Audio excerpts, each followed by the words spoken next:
The FIAT 500X key fob uses a CR2032 battery.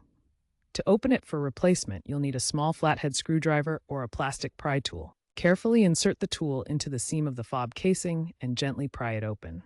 The fob is a two-piece plastic housing secured by clips or screws. Avoid using excessive force to prevent damage to the plastic or internal components. Once open, take note of the battery orientation before removing it.